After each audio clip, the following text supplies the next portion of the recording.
નમસ્તે વિદ્યાર્થી મિત્રો, આજે વળી પાછા આપણે આપણા ઇંગ્લિશના નવા યુનિટ સાથે નવા સેશનમાં મળી રહ્યા છીએ. તો સૌથી પહેલાં બધાને ગુડ મોર્નિંગ, અને બધાની તબિયત સારી હશે એવી માતાજી પાસે આપણે પ્રાર્થના કરીએ કે બધાની તબિયત છે એ સારી રહે અને પોતાના ઘરે બધા સુરક્ષિત રહે. હવે અત્યારે મિત્રો આપણે નવરાત્રિનો તહેવાર ચાલતો હતો. 9 દિવસ માતાજીની નવરાત્રિમાં આપણે પ્રાર્થના આરાધના કરી, માતાજીને યાદ કર્યા. 10મા દિવસે આપણે દશેરાનો તહેવાર ઉજવીએ છીએ. હવે બધા મોટાભાગના વિદ્યાર્થીઓને ખબર જ હશે કે આપણે દશેરાનો તહેવાર શા માટે ઉજવીએ છીએ. દશેરાનો તહેવાર આપણે ઉજવવા પાછળનું કારણ છે કે જ્યારે એ પ્રસંગ આપણે રામાયણના પ્રસંગ સાથે આપણો તહેવાર છે એ જોડાયેલો છે. અને આપણા મોટા ભાગના તહેવારો છે મિત્રો એ કોઈક ને કોઈક આપણા ઇતિહાસ સાથે, આપણા જે કંઈ પણ આપણા જે પૌરાણિક જે આપણી કથાઓ છે, રામાયણ, મહાભારત, કૃષ્ણ ભગવાન સાથે જોડાયેલી કથાઓ, આની સાથે ક્યાંક ને ક્યાંક જોડાયેલા છે. તો આ દશેરાનો તહેવાર આપણે શા માટે ઉજવીએ છીએ? તો દશેરાના તહેવારમાં આપણે ખબર છે કે જ્યારે રામ, લક્ષ્મણ અને સીતાજી છે એ વનમાં ગયા હતા ત્યારે રાવણ દ્વારા સીતાજીનું અપહરણ કરવામાં આવેલું હતું. અને રામે સીતાજીને શોધખોળ કરી અને પછી રાવણની સાથે યુદ્ધ કર્યું. તો આ રાવણની યુદ્ધ છે એ ઘણા દિવસો સુધી એમનું યુદ્ધ ચાલ્યું અને છેલ્લે દિવસે જ્યારે રાવણ છે એનું વધ કરવામાં આવ્યું ભગવાન રામે, એ દિવસે આપણે દશેરા ઉજવીએ છીએ. દશેરાનો તહેવાર કહીએ છીએ આપણે. એટલે એટલા જ માટે આપણે દશેરાને દિવસે રાવણ દહન કરીએ છીએ, કારણ કે એ દિવસે ભગવાન રામે રાવણનો વધ કરેલો હતો. હવે ભગવાન રામે રાવણનો વધ કર્યો હતો એના માનમાં આપણે દશેરા ઉજવીએ છીએ, બરાબર. પછી દશેરાના દિવસે રાવણનો વધ થયો, સીતાજીને પાછા મેળવ્યા અને પછી ત્યાં વિભીષણને એનું બધું જ રાજપાટ સોંપી અને ભગવાન રામ છે એ પોતાનો 14 વર્ષનો વનવાસ પૂરો કરી અને અયોધ્યા પાછા ફરે છે. ત્યારે અયોધ્યા પહોંચતા અમાસનો દિવસ આવી જાય છે. એટલે કે આપણે અમાસના દિવસે જે દિવાળી ઉજવીએ છીએ એ દિવસ આવી જાય છે. ત્યારે અમાસ છે એ તમને ખબર છે કે ચંદ્ર છે એ પૂરેપૂરો અદૃશ્ય હોય, દેખાતો ન હોય અમાસના દિવસે, એટલે કે અંધારું હોય રાત્રિના સમયે. પણ અંધારું હોવા છતાં, અમાસનો દિવસ હોવા છતાં ભગવાન રામના આગમનના હરખમાં, ઉત્સાહમાં આખું અયોધ્યા નગરી જે દીવડાઓથી શણગારવામાં આવેલી હતી, ઘરે ઘરે આખા રાજ્યની અંદર દીવડાઓ પ્રગટાવવામાં આવેલા હતા. અને અમાસ હોવા છતાં પણ આખું અયોધ્યા નગરી છે એ રાત્રિમાં ચમચમકી ઉઠ્યું હતું. તો આ ભગવાન રામનું સ્વાગત કરવા માટે અયોધ્યા નગરીએ આવું આખું આયોજન કરેલું હતું. ઘરે ઘરે રંગોળીઓ બની હતી, આખું અયોધ્યા નગરીને શણગારવામાં આવી હતી, દીવડાઓ પ્રગટાવ્યા હતા. અને એ દિવસે, દિવાળીના દિવસે રામ, લક્ષ્મણ અને જાનકી છે એ અયોધ્યાની અંદર પાછા ફરે છે. અને એ સ્વાગતમાં એ અયોધ્યા નગરીએ એનો ઉત્સવ મનાવ્યો હતો. તો એ જ પ્રસંગને યાદ કરી અને આપણે પણ મિત્રો દિવાળીનો તહેવાર ઉજવીએ છીએ. આ દિવાળીના તહેવારમાં એટલા માટે જ આપણે પણ ઘરની બહાર દીવડાઓ કરીએ છીએ, આપણા ઘરને સાફ સફાઈ કરી અને શણગારીએ છીએ, રંગોળીઓ કરીએ છીએ. આ બધું જ આપણે એ પ્રસંગને, ભગવાન રામચંદ્રજીના જીવન સાથે જોડાયેલા પ્રસંગને યાદ કરી અને અમાસના દિવસે આપણે દિવાળી ઉજવીએ છીએ. અને દિવાળી એવો તહેવાર છે મિત્રો કે આખા ઇન્ડિયાની અંદર આ તહેવાર છે એ ખૂબ જ ધૂમધામથી ઉજવવામાં આવે છે. કારણ કે બધા તહેવાર છે એ અમુક રાજ્યની સ્પેશિયાલિટી હોય છે, રાજ્ય વાઇઝ ઉજવાતા હોય છે. પણ આ દિવાળી એવો તહેવાર છે કે ઓલ ઇન્ડિયાની અંદર ખૂબ જ જોરજોશથી અથવા તો ધૂમધામથી મનાવવામાં આવે છે એમ કહી શકાય છે. તો આ દિવાળીના પર્વ જે હમણાં જ આવી રહ્યો છે, તો એ પર્વની વાત થોડીક તમને એટલા માટે કરી કારણ કે આજનો આપણો જે પાઠ છે એ આ દિવાળી સાથે જોડાયેલો છે. એટલા માટે તમને આજે આ થોડીક દિવાળી વિશેની વાત કરી. તો આ દિવાળી સાથે જોડાયેલો શા માટે કહેવાય આપણો આ તહેવાર? કારણ કે આપણા યુનિટ 5 નું હેડિંગ છે પ્લેઇંગ વિથ ફાયર. હવે પ્લેઇંગ વિથ ફાયર, પ્લેઇંગ એટલે રમવું, ફાયર એટલે આગ, આગ સાથે રમવું. હવે આગ સાથે રમવું એટલે એમાં દિવાળી વળી કેવી રીતે આવી તમને એમ થતું હશે, પણ દિવાળીની અંદર આપણે રંગોળી ને દીવડાઓ કરીએ છીએ, ઘર શણગારીએ છીએ, સાથે સાથે આપણે ઘણા બધા ફટાકડાઓ ફોડીએ છીએ. આ ફટાકડાઓ જે ફોડીએ છીએ એ ફટાકડાઓ એ શું છે, એક પ્રકારની આગ જ છે અને એ આગ સાથે આપણે રમીએ છીએ. એટલે જ આ પાઠનું નામ આપ્યું છે પ્લેઇંગ વિથ ફાયર. એટલે હવે તમને મિત્રો સમજાઈ ગયું હશે કે આ પાઠની અંદર ફટાકડાઓની વાત છે.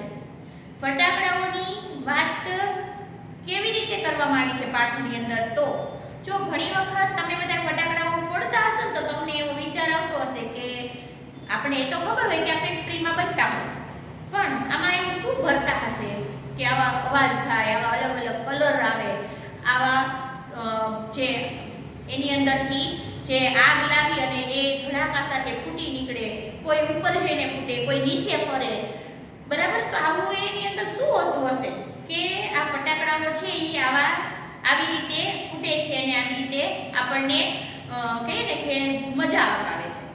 તો આજે આપણે પાઠની અંદર એ જ ભણવાનું છે કે આપણે જે ફટાકડાઓ ફોડીએ છીએ એ શું છે, કેવી રીતે બને છે, ક્યાં બને છે અને એની અંદર શું નાખવામાં આવે છે, એ નાખવામાં આવે છે તો એનું પ્રમાણ કેટલું છે, આ ફટાકડાઓની શોધ કોણે કરી હતી અને દિવાળીના તહેવાર ઉપર જ્યારે આપણે ફટાકડાઓ ફોડીએ અથવા તો ફટાકડાને ઘરની અંદર કે દુકાનની અંદર સ્ટોર કર્યા હોય તો એને કેવી રીતે સાચવવા જોઈએ, એમાં શું કાળજી રાખવી જોઈએ અને છતાંય તાજી જઈએ કદાચ તો પણ એમાં શું કાળજી રાખવી જોઈએ, આ બધી જ વાત ફટાકડાને લગતી તમારા આ પાઠની અંદર આપેલી છે.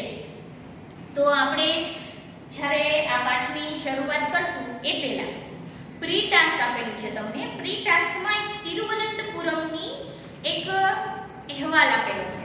જો પરીક્ષામાં મિત્રો તમારે અહેવાલ પણ પૂછાય છે. અહેવાલ એટલે શું હોય કે કોઈ પણ ઘટના બની છે તો એના વિશેની માહિતીનું લખાણ લખવું એને આપણે અહેવાલ કહીએ. કોઈ પણ ટોપિક ઉપર છાપાની અંદર જે ઘટનાઓના વર્ણન આવે છે એ એક પ્રકારના અહેવાલ જ છે. તો તમે છાપામાં ક્યારેક જોયું હશે તો તમને ખબર હશે કે કોઈ કાર્યક્રમની કે કોઈ ઘટનાની કંઈક માહિતી લખેલી હોય તો એની ઉપર તારીખ, સમય અને જગ્યા લખેલી હશે કે કઈ જગ્યાની આ ઘટના છે, કઈ તારીખની છે અને કયો વાર છે અને સાથે સાથે લખતી વખતે જે સમય હોય એ સમયની વાત હોય. સમય કદાચ ન પણ હોય પણ સ્થળ અને તારીખ છે એ હોય જ છે. તો છાપામાં તમે ક્યારેક જોજો. હવે આની અંદર શું હોય, કોઈ ઘટના બની, ધારો કે કોઈ જગ્યાએ પૂર આવ્યું તો પૂર આવ્યા પછી જે કંઈ પણ બન્યું છે એ બધી જ ઘટનાનું વર્ણન કરવું એ અહેવાલ કહેવાય. અને એ વર્ણન બધાની રીત અલગ અલગ હોય કરવાની. એટલે એના કોઈ એવા નિયમ ના હોય કે આના સ્પેશિયલ આવી જ રીતે લખો, જેમ તમે ઈમેલ લખો છો એની જેમ આમાં નિયમ ન હોય. આમાં તમારી રીતે જ જેમ આપણે નિબંધ લખતા હોય એવી રીતે પેરેગ્રાફ પાડી અને લખવાનું હોય, પણ એક વર્ણન કરવાનું હોય. અને મોટા ભાગે આ વર્ણન કેવા હોય, કારણ કે એક વખત ઘટના બની ગઈ હોય અને પછી આપણે કરતા હોય એટલા માટે એ ભૂતકાળમાં હોય. તો આ જ્યારે અહેવાલ લખો તમે ત્યારે જેને આપણે રિપોર્ટ કહીએ છીએ અંગ્રેજી ભાષામાં, એ રિપોર્ટ રાઇટિંગમાં મોટા ભાગે ભૂતકાળની અંદર લખવાનું હોય. અને ઉપર જુઓ તમને અહીંયા પ્રી ટાસ્કમાં જે આપેલું છે ને ન્યૂઝપેપર રિપોર્ટ આપેલો છે એમાં જો લખ્યું છે સન્ડે એપ્રિલ 10, 2016 12:06 PM. એટલે કે સન્ડે છે, 10 એપ્રિલ 2016 ની તારીખ છે અને 12:06 નો સમય છે. આ સમયે આ જગ્યા અને આ તારીખે અને નીચે જગ્યાનું નામ લખ્યું છે તિરુવનંતપુરમ, ઇન્ડિયા. હવે આ તિરુવનંતપુરમ ઇન્ડિયા એટલે કેરળની એક જગ્યાની વાત છે. તિરુવનંતપુરમના બાજુના ગામની વાત છે. હવે આની અંદર તમને પેરેગ્રાફ છે એ આપણે ડિટેલમાં નથી વાંચતા પણ ખાલી થોડીક એક વાત કરી દઉં કે એની અંદર શું આપેલું છે. તો અહીંયા તિરુવનંતપુરમની અંદર એક ગામની બાજુમાં એક હિન્દુનું મોટું ટેમ્પલ હતું, મંદિર હતું અને અહીંયા કંઈક એવી ઉજવણી હતી, પ્રસંગ હતો અને જ્યાં ફટાકડાઓનું પ્રદર્શન કરેલું હતું. એટલે તમને ખબર છે કે ઘણી વખત આપણે મેરેજમાં જેમ ફટાકડાઓ ફોડીએ છીએ અથવા તો ચૂંટણી હોય તો ફટાકડા ફોડીએ છીએ, બરાબર. હોળી હોય તો બધા તહેવારની અંદર લોકો ફટાકડા ફોડવા લાગે છે. ઉત્તરાયણ હોય તો એમાં રાત્રે ફટાકડા ફોડે. તો આપણે ફટાકડાઓ ફોડીએ છીએ. તો આવો ધારો કે દશેરા છે એમાં રાવણ દહન કરીએ તો એમાં પણ આપણે રાવણની અંદર ફટાકડાઓ ફરીએ છીએ. જેથી એ ફૂટે અને સળગે. તો આવી જ રીતે કંઈક એવો એ લોકોનો તહેવાર હતો કેરળનો, અને એમાં એ મંદિરની અંદર ઉજવણીની અંદર આ ફટાકડાઓનો ઉપયોગ એમને કરેલો હતો કંઈક પ્રદર્શનની અંદર. હવે બન્યું એવું કે સારી રીતે આ પ્રદર્શન છે એમાં ફટાકડાનો ઉપયોગ જે કર્યો હતો એની ગોઠવણીમાં કંઈક ખામી રહી ગઈ હશે, જેના કારણે અથવા તો કોઈ શોર્ટ સર્કિટ થયું હશે કે જેના કારણે એ ફટાકડાઓ છે એ વહેલી સવારના 3 વાગ્યાના સમયમાં એ ઓચિંતાના ધડાકા સાથે એકસાથે ફૂટવા લાગ્યા. અને મંદિરની અંદર કેટલા બધા લોકો છે એ અંદર હતા આ ઉત્સવ માટે, અને એ ફટાકડાઓ ફૂટવાના કારણે ઇલેક્ટ્રિસિટી જતી રહે છે, ચારો તરફ ધુમાડો ફેલાઈ જાય છે, લોકોની અંદર અંધાધૂંધી ફેલાઈ જાય છે, આમ તેમ ભાગવા માંડે છે. એમાં ઘણા બધા લોકો મૃત્યુ પણ પામે છે અને ઘણા બધાને ઈજા પણ થાય છે. તો આના કારણે આ જે ઘટના બની હતી એ કેના કારણે બની કે જેમાં આટલા બધા લોકોને ઈજા પહોંચી? તો એ હતું આ ફટાકડાના કારણે. તો આ ફટાકડાઓ છે એ અમુક વખતે ડેન્જરસ સાબિત થાય છે, ખતરનાક સાબિત થાય છે. તો એના માટે આવું ન બને એના માટે આપણે શું કરવું જોઈએ, અથવા તો આવું શા માટે બને છે, એવું ફટાકડાની અંદર શું હોય છે એના વિશેનો પાઠ છે. એટલે તમને અહીંયા અહેવાલની અંદર આ ફટાકડા ફૂટવાથી જે કંઈ પણ ઘટના બની હતી તિરુવનંતપુરમમાં એનો અહેવાલ આપેલો છે. એ તમારી રીતે એક વખત ખાલી વાંચજો.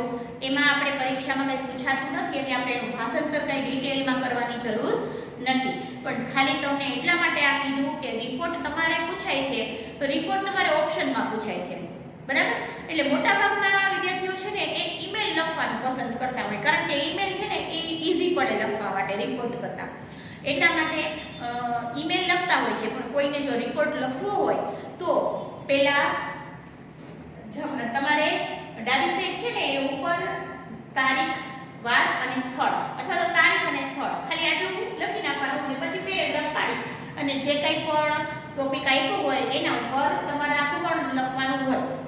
આ રિપોર્ટ હોય એટલે રિપોર્ટ કેવી રીતે લખવાનું હોય એના માટે મેં તમને આ ખાલી ટૂંકી વાત કરી. હવે આપણે આપણા પાઠમાં જઈએ અને જ્યાં જ્યાં અઘરા શબ્દો લાગે ત્યાં લખતા જવાનું છે. પ્લેઇંગ વિથ ફાયર, તો આગ સાથે રમત. One of our favorite festivals in India is Deepavali or Diwali, as it is known in the north. One of our favorite festival, મોટા ભાગના લોકોનો પ્રિય તહેવાર હોય તો ઇન્ડિયાની અંદર તો એ છે દીપાવલી. દીપાવલી એટલે કે જેને આપણે દિવાળી પણ કહેવામાં આવે છે. It is known in the north. ઉત્તર વિભાગમાં, ઇન્ડિયાના ઉત્તર ભાગ તરફ એને દિવાળીના નામથી પણ ઓળખવામાં આવે છે. એનું નામ શું છે? દીપાવલી. અને મોટા ભાગનાનો ફેવરિટ તહેવાર હોય છે આ ઇન્ડિયાની અંદર. એટલે કીધું છે કે ઇન્ડિયાની અંદર મોટા ભાગના લોકોનો પ્રિય એવો તહેવાર આ દિવાળી છે, દીપાવલી છે. ઉત્તરના ભાગમાં દિવાળી તરીકે પણ ઓળખાય છે. There is nothing to match the excitement when crackers go off in the night sky with a loud bang and brilliant shower of colors. જો આ વાક્ય લાંબુ છે એટલે આપણે થોડું ભાષાંતર લેતા જશું. There is nothing to match. nothing એટલે કાંઈ પણ, મેચ એટલે એની સરખામણી અથવા એના તોલે આવવું, એને મેચિંગ થવું. તો શેને મેચિંગ થવાની વાત છે? તો એક્સાઇટમેન્ટ. એક્સાઇટમેન્ટ એટલે જે આપણી અંદર ઉત્સાહ આવે છે. કે શેનો ઉત્સાહ? તો when, જ્યારે crackers go of in the night sky, રાત્રિના કાળા આકાશની અંદર જ્યારે ક્રેકર્સ એટલે ફટાકડાઓ ગો ઓફ ઉપર જાય છે અને જ્યારે ફૂટે છે એની અંદરથી કલરના જે તરંગો ફેલાય છે કલરના, અને અવાજ સાથે જે આકાશની અંદર ફટાકડાઓ ફૂટતા હોય છે અને એ જોઈ અને જે આપણી અંદર એક્સાઇટમેન્ટ આવે છે એ એક્સાઇટમેન્ટનો તુલના કદાચ બીજા સાથે થઈ શકે નહીં, એનું મેચ ન મળી શકે, કે એવો ઉત્સાહ આપણને બીજે ક્યાંય મળતો નથી, એવી વાત કરવામાં આવેલી છે. અને એ પણ જુઓ, નાઇટ સ્કાય રાત્રિના આકાશમાં ફૂટે છે પણ વિથ અ લાઉડ બેંગ. બેંગનો અર્થ થાય મોટો અવાજ.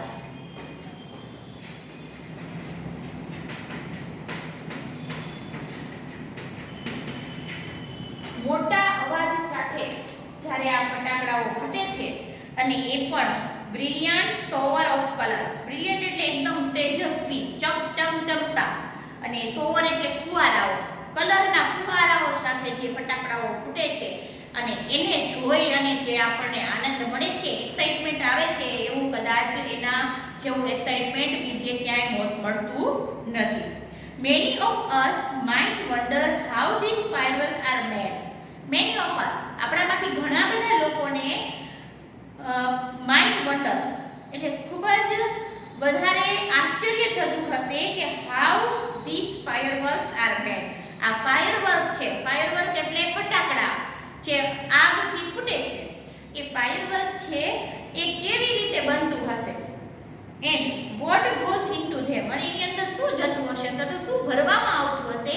આ આપણામાંથી મોટા ભાગનાને આવું આશ્ચર્ય થતું હશે, એટલે કે મનમાં એવો પ્રશ્ન ઉઠતો હશે કે ભાઈ આ રીતે ફૂટે છે ને આવી રીતે અવાજ આવે છે, તો આવું એમાં શું હશે, એની અંદર શું ભર્યું હશે અને એ કઈ રીતે બનાવ્યું હશે. આવો આપણામાંથી મોટા ભાગનાની અંદર મનમાં પ્રશ્ન થતો હોય છે. The physics and chemistry of fireworks is as interesting as the sound and the light they emit. Physics એટલે આપણે જે કહીએ છીએ ને કે ફિઝિક્સ અને કેમેસ્ટ્રી એટલે ભૌતિક શાસ્ત્ર અને રસાયણિક શાસ્ત્ર, તો આ ફટાકડાઓની અંદર જે ભૌતિક શાસ્ત્ર કામ કરે છે અને રસાયણિક શાસ્ત્ર કામ કરે છે, તો આ બંને જે છે એની પાછળનું વિજ્ઞાન કહી શકાય આપણે.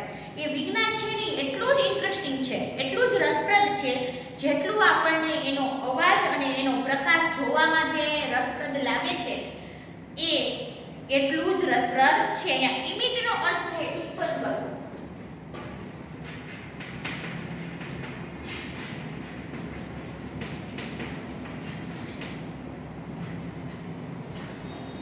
ઇમિટ એટલે ઉત્પન્ન કરવું. ફટાકડાઓ જે અવાજ અને કલર ઉત્પન્ન કરે છે અને એમાં જે આપણને આનંદ મળે છે, એમાં જે રસ પડે છે જોવામાં, એ જ રસ આપણને એના ભૌતિક અને રસાયણ શાસ્ત્ર એની પાછળ જે કામ કરે છે એને જાણવામાં પણ પડે એવું છે, એટલે એ પણ એટલું જ ઇન્ટરેસ્ટિંગ છે.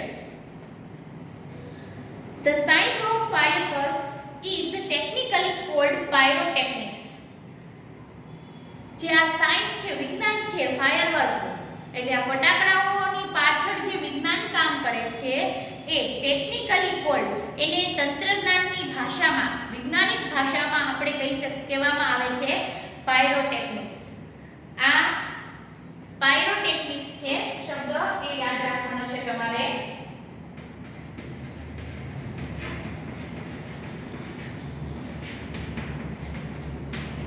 આ પાયરોટેકનિક શબ્દ છે એ એનું વૈજ્ઞાનિક નામ છે. ફટાકડાઓની અંદર જે વિજ્ઞાન કામ કરે છે એનું. હવે from the Greek word, A Greek ભાષાનો શબ્દ છે અને શેમાંથી બનાવવામાં આવેલો છે? પાયર. આ પાયર શબ્દ છે ને એનો અર્થ થાય છે, અહીંયા જો આપ્યું છે પાયર મીનિંગ ફાયર, એટલે કે ફાયર, અને આ ટેકનિક્સ છે એનો અર્થ થાય છે આર્ટ. એટલે પાયરોટેકનિક્સ, પાયરનો અર્થ થાય ફાયર અને ટેકનિક્સ એટલે આર્ટ. તો આગની એવી કળા કે જેમાંથી ફટાકડા બનાવવામાં આવે છે, એટલે એની પાછળ જે વિજ્ઞાન કામ કરે છે એને વિજ્ઞાનની ભાષામાં પાયરોટેકનિક્સ કહેવામાં આવે છે. એ ટેકનિકને, એ કળાને. તો અને આ શબ્દ શેમાંથી લેવાના છે? આ કયા ભાષાના છે? તો ગ્રીક ભાષાના છે. આ વર્ડ છે ભાઈ ગ્રીક ભાષાના છે. આ પ્રશ્ન પણ પૂછાય છે કે આમાં બે ત્રણ પ્રશ્ન પૂછાઈ શકે કે પાયરોટેકનિક્સ છે એ નામ કેવી રીતે પડ્યું? તો ગ્રીક ભાષાના બે શબ્દો ફાયર અને જે પાયરો અને ટેકનિક એના ઉપરથી આ પાયરોટેકનિક્સ નામ પડ્યું. અથવા તો તમને એમય પૂછી શકે પાયરનો અર્થ શું થાય અથવા ટેકનિકનો અર્થ શું થાય.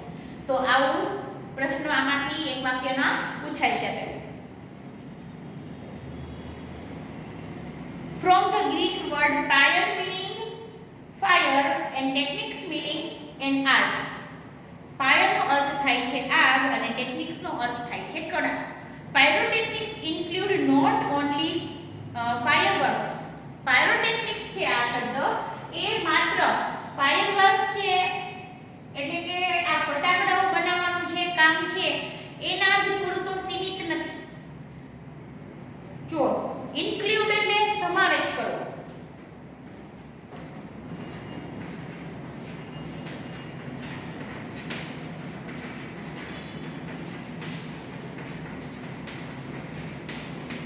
એટલે પાયરોટેકનિક શબ્દની અંદર માત્ર ખાલી આ ફટાકડાઓનો જ સમાવેશ, ફાયરવર્કનો જ સમાવેશ નથી થતો.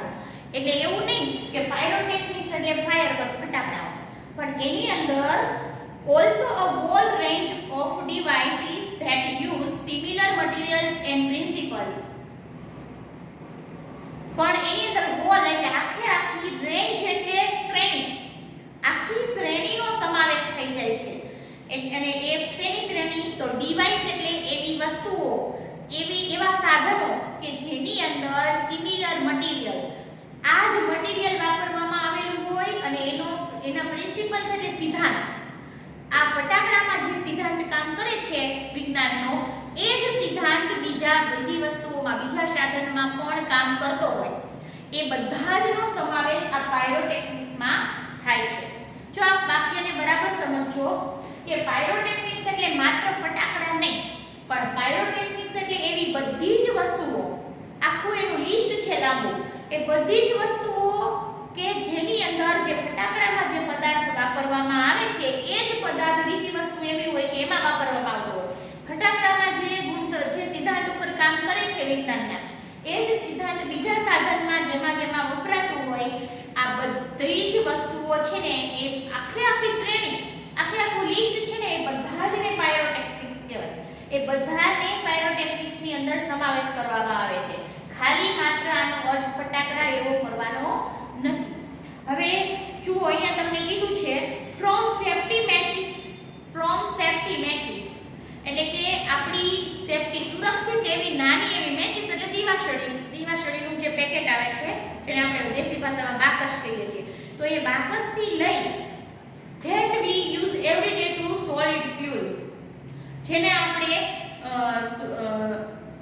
સોલિડ ફ્યુલ એટલે બળતણ, આપણું જે બળતણ છે એને સળગાવવા માટે આપણે રોજ ડેઈલી યુઝ કરીએ છીએ. બરાબર? દીવાસળી છે એ દરેકના ઘરમાં યુઝ થતી હોય અને એ સુરક્ષિત પણ છે, એનાથી આપણને કોઈ એવો ખતરો નથી. તો નાની એવી સુરક્ષિત એવી દીવાસળીથી લઈ અને જેનો આપણે દરરોજ ઘરમાં બળતણ સળગાવવા માટે ઉપયોગ કરીએ છીએ, ત્યાંથી લઈ અને rocket boosters of the space shuttle, space શટલની અંદર જે રાખવામાં આવે છે રોકેટ બૂસ્ટર, જે રોકેટ્સ હોય છે એની અંદર, કે જેના સળગાવવાથી એ આકાશની અંદર ઊંચે ઉડે છે. આ બધી વસ્તુની અંદર આ સેમ ટેકનિક કામ કરે છે, પાયરોટેકનિક્સ. અને એની અંદર વપરાયેલું રસાયણ છે એ પણ ફટાકડામાં એ જ હોય છે અને રોકેટમાં પણ એ જ હોય છે. અને વિજ્ઞાનની અંદર જે સિદ્ધાંત એની પાછળ વિજ્ઞાનનો જે કામ કરે છે એ દીવાસળીમાં પણ એટલું જ કામ કરે છે, એ ફટાકડામાં પણ એ જ કામ કરે છે અને રોકેટમાં પણ એ જ કામ કરે છે. એટલે નાની એવી દીવાસળીથી લઈ અને સ્પેસ શટલનું હાઈ ટેકનોલોજી અત્યારની કહી શકાય કે જે રોકેટ બૂસ્ટર છે એની અંદર પણ આ મટીરીયલ અને આ સિદ્ધાંત કામ કરે છે. અને આ બધી જ વસ્તુઓને છે ને પાયરોટેકનિક્સ કહેવાય. એટલે ખાલી ફટાકડા એવો અર્થ કરવાનો નથી. The household match is considered a special pyrotechnic device. Household match એટલે આ ઘરમાં વપરાતી છે, ઘરની દીવાસળી છે, એને considered એટલે માનવામાં આવે છે a special pyrotechnic device, એક ખાસ પ્રકારનું pyrotechnics નું સાધન, device એટલે સાધન ગણવામાં આવે છે, ખાસ સાધન ગણવામાં આવે છે. આપણે કે આવડી ગમતી દીવાસળીને કેમ ખાસ સાધન ગણવામાં આવે? એવડા મોટા સ્પેસ શટલની વપરાતા રોકેટ્સ છે, એવા અલગ પ્રકારના ફટાકડાઓ છે, એવા એન્જિનો છે, તો આની અંદર કેમ એને ખાસ કહેવું? તો જુઓ, એની ખાસ ગણવાની પાછળનું કારણ શું છે? કારણ કે as all pyrotechnics effect,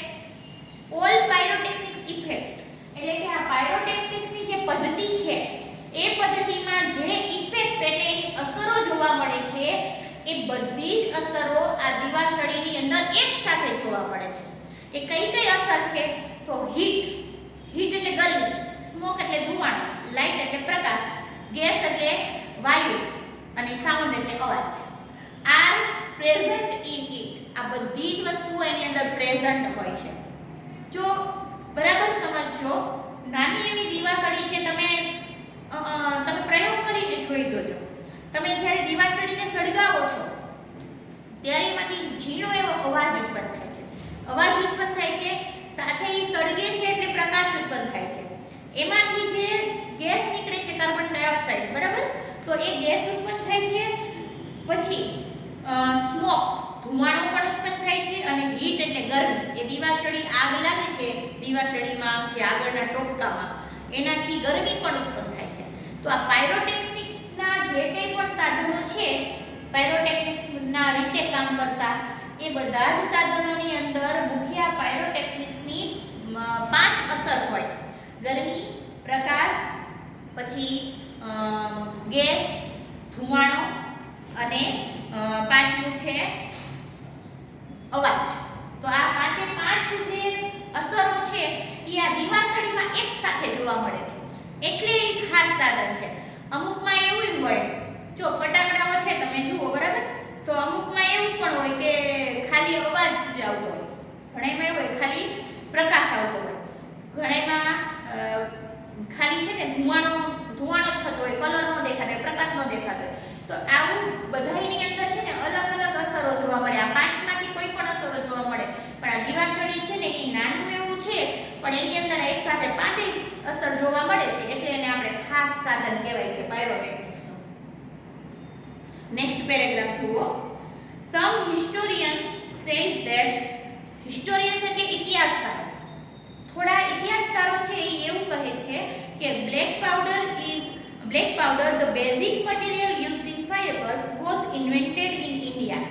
આપણા ઘણા બધા ઇતિહાસકારો થોડાક એવા છે કે જે એવું કહે છે કે આ જે ફાયરવર્ક એટલે ફટાકડામાં જે યુઝ થતું મટીરીયલ છે, બેઝિક મટીરીયલ એટલે મુખ્ય મટીરીયલ જે યુઝ કરવામાં આવે છે અંદર, જેને બ્લેક પાવડર કહેવામાં આવે છે. તમે ઘણી વખત એવા અખતરાઈ કરતા હશો કે ફટાકડો હોય ને એને તોડીને આમ હાથમાં નાખ્યો હોય, આપણે એને એમ કહીએ કે દારૂ કાઢ્યો એમાંથી, બરાબર, પણ એ બ્લેક કલરનો ચમકતો પાવડર હશે જે તમે હાથમાં ઘણીવાર લીધો હશે. તો એ બ્લેક કલરનો જે પાવડર છે, જેને બ્લેક પાવડર જ કહેવામાં આવે છે, આ બ્લેક પાવડર છે ને એ સૌથી પહેલા ઇન્ડિયામાં એને ઇન્વેન્ટેડ એટલે શોધ થવી, એ ઇન્ડિયામાં એની શોધ થઈ હતી, એને બનાવવામાં આવેલું હતું, એવું આપણા ઇતિહાસકારો અમુક કહે છે. Sukranti, written more than 2000 years ago, has reference to weapons similar to gun and projectile weapons. Sukranti નામના જે આપણા આચાર્ય છે પહેલાના, જેમને એક બુક લખી હતી, એટલે કે એની બુકની અંદર, એના ગ્રંથની અંદર સુક્રાંતિએ જો અહીંયા લખ્યું છે 2000 years ago, 2000 વર્ષ પહેલા સુક્રાંતિ નામના આચાર્યએ આ બુક લખી હતી અને એ બુકની અંદર રેફરન્સીસ એટલે ઉલ્લેખ હતો, વેપન્સ એટલે સાધનોનો, હથિયારોનો, સિમિલર એટલે એના જેવા, ગન એન્ડ પ્રોજેક્ટાઇલ, ગન એટલે બંદૂક અને પ્રોજેક્ટાઇલ એટલે તોપ.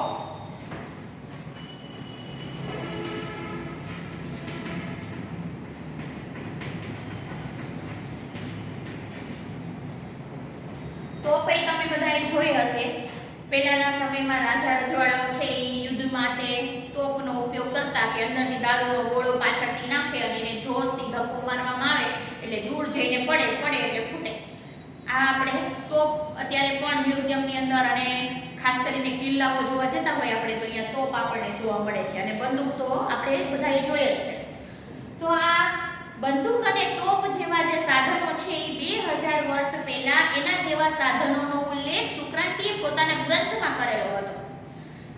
જો એ આ પ્રોજેક્ટાઇલ એટલે ટોપ અને બંદૂક છે ને એ તો અમુક સમય પહેલા બની હોય, પણ 2000 વર્ષ પહેલા પણ એના જેવા કંઈક સાધનો હશે તો જ એવા સાધનોની વાત એને એના બુકમાં કરેલી હોય ને, તો આ એક પ્રૂફ મળે છે આપણને કે એને 2000 વર્ષ પહેલા આવા સાધનોની વાત એના બુકમાં કરેલી હતી.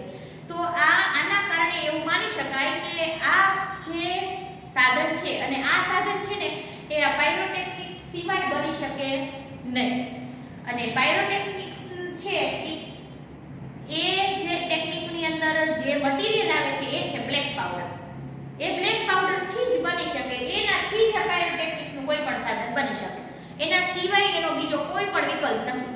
તો એનો મતલબ શું થાય, આ ગનમાં અને પ્રોજેક્ટાઇલમાં બધાયમાં બ્લેક પાવડરનો ઉપયોગ થયો હશે, બરાબર. હવે આ બ્લેક પાવડરનો ઉપયોગ થયો છે તો આ સાધનોનો ઉલ્લેખ 2000 વર્ષ પહેલા જો બુકમાં થયેલો હોય તો એનો મતલબ શું કે 2000 વર્ષ પહેલા પણ આ બ્લેક પાવડર છે એ કદાચ ઇન્ડિયામાં હશે તો જ આવું સાધન બન્યું હોય, કારણ કે એના વિના તો સાધન બનાવવું અશક્ય છે. તો આ 2000 વર્ષ પહેલાનું આપણને પ્રૂફ મળે છે કે ઇન્ડિયામાં 2000 વર્ષ પહેલા પણ આ બ્લેક પાવડર નામનો પદાર્થ હતો. એટલે એવું કહેવાય છે કે ઇન્ડિયાની અંદર આ બ્લેક પાવડરની શોધ થઈ છે. However, the Chinese are generally considered the pioneer of pyrotechnics. પણ જોકે ચાઇનીઝ લોકો છે, ચાઇનાના લોકો છે એ પોતાને કન્સિડર એટલે ગણે છે પાયોનિયર એટલે સ્થાપક.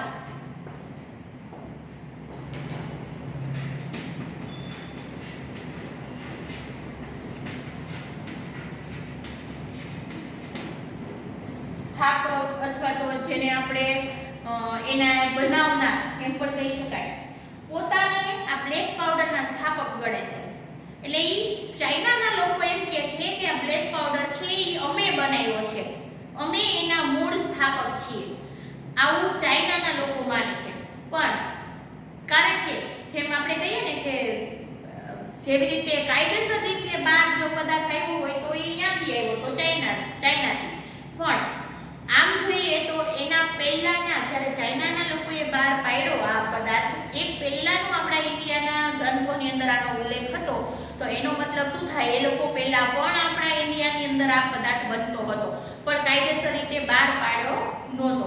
પણ ચાઇનાના લોકો હવે એવું કહે છે કે ભાઈ આ પદાર્થ છે એ અમે બનાવ્યો છે, અમે એના મૂળ સ્થાપક છીએ.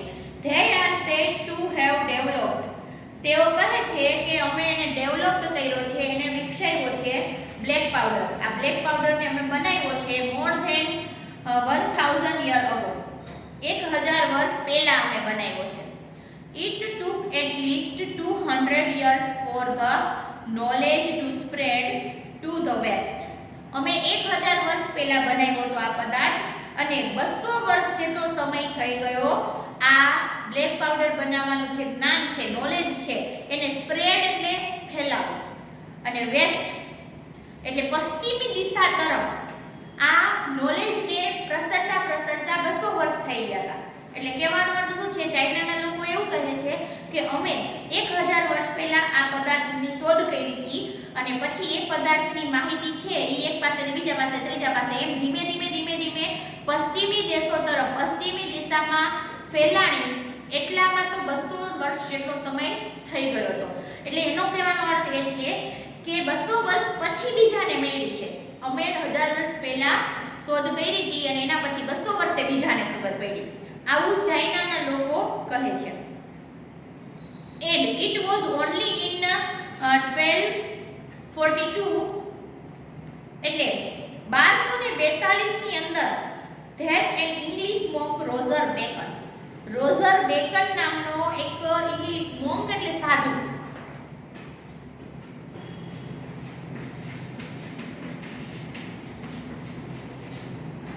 આ પણ તમારે યાદ રાખવાનું છે.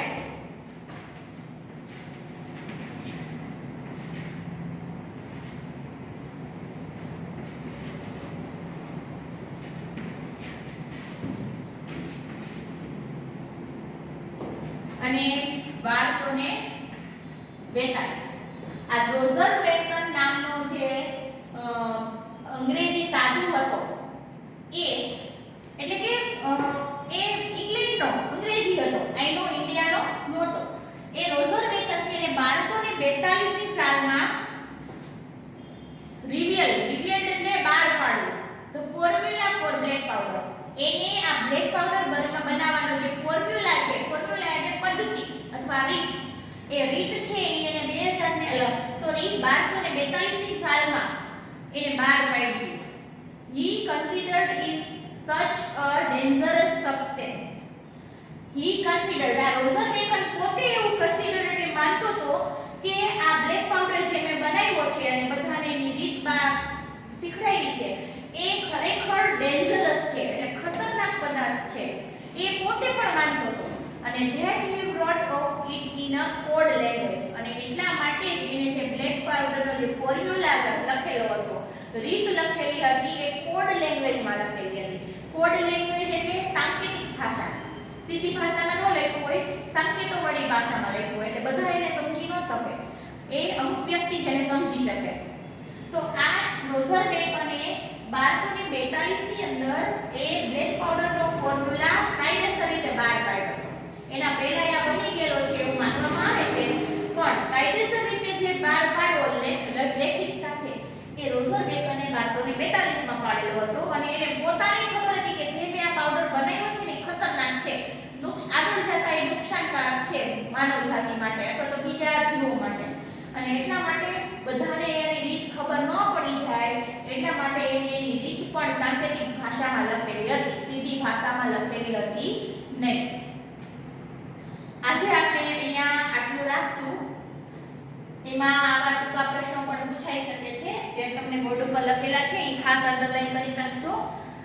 અને આગળ હવે આપણે પાઠની અંદર આ બ્લેક પાવડર કેવી રીતે બને છે, ફટાકડાઓની અંદર એનો કેવી રીતે ઉપયોગ થાય છે, ફટાકડાઓમાં લાઇટ અને અવાજ ને બધું કેવી રીતે ઉત્પન્ન થાય છે, આ બધું જ આપણે આગળ પાઠની અંદર આવતા સેશનમાં ભણશું. એટલા માટે આજે તમારે આ પાઠ પૂરો હોમવર્કમાં સ્પેલિંગ લખવાના છે 5મા પાઠના, પણ આ પાઠ પૂરો થાય ત્યાં સુધીમાં સ્પેલિંગ કમ્પ્લીટ કરી નાખવાના. આજને આજે કરવા એવું છે નહીં, એટલા માટે હોમવર્કમાં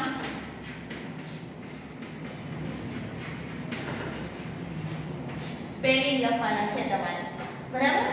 હવે આવતા સેશનમાં આપણે આગળનો પાઠ છે એ ભણીશું. ત્યાં સુધી આ પાઠને બરાબર રીડ કરજો, એના સમજવાનો પ્રયત્ન કરજો. Thank you.